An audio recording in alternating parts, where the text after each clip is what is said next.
మొత్తం అయిపోయి పిల్లలు పుట్టి వాళ్ళ పెళ్లిళ్ళు అయ్యే వరకు మీ అమ్మ వాళ్ళు పెళ్లిలో ఇలా చేశారని కొన్ని గొడవలు ఉంటాయి. అలాంటివి రాకుండా ఉండడానికి ఏమైనా సజెషన్ చెప్పండి.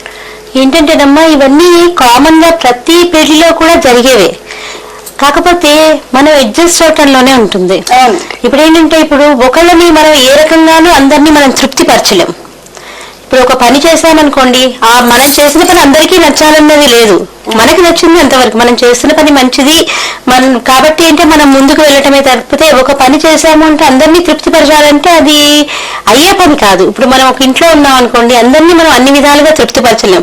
భర్తని, పిల్లల్ని, ఇంట్లో ఉన్న అత్తగారిని, మామగారిని, మరుదుల్ని, బావగారిని అందరినీ తృప్తిపరచడం అంటే అది సాధ్యమయ్యే పని కాదు. అందరికీ కూడా మనలో ఏదో ఒక లోపం కనిపిస్తూనే ఉంటుంది. కాకపోతే ఏంటంటే అందులో అడ్జస్ట్ అవ్వడంలోనే అందులో కూడా ఆనందం ఉంటుంది. ఆ అడ్జస్ట్ అవ్వగలగాలి. మనం కూడా ఏంటంటే అబ్బాయి తరఫు వాళ్ళు కానీ అమ్మాయి తరఫు కానీ ఒక వివాహం చేస్తున్నారు. ఇప్పుడు ఇద్దరికీ సంబంధించింది వివాహం అన్నది, ఒక అమ్మాయి తరఫు వాళ్ళకే సంబంధించింది కాదు, అబ్బాయికి సంబంధించింది, అమ్మాయికి సంబంధించింది. కాబట్టి అబ్బాయి వాళ్ళు కూడా అమ్మాయి తరఫు వాళ్ళతో కొంచెము ప్రోత్సాహకరంగా, కొంత వాళ్ళకి చేదోడు వాదోడుగా ఉంటూ ఉంటే ఏంటంటే ఇలాంటి చిన్న చిన్న ప్రాబ్లమ్స్ రానే రావు.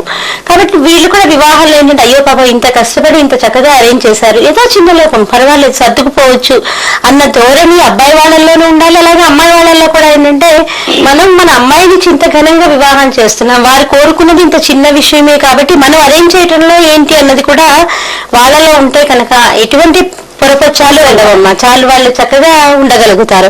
కాకపోతే వివాహం జరిగిపోయాక కూడా అదే పట్టుకొని వేలాడడం అన్నది వాళ్ళ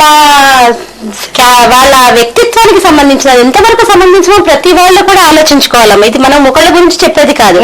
వివాహం జరిగి ఇన్నేళ్ళు అయిపోయినా అదే పట్టుకొని వేలాడడం అన్నది అది కరెక్ట్ అయిన పద్ధతి కాదు.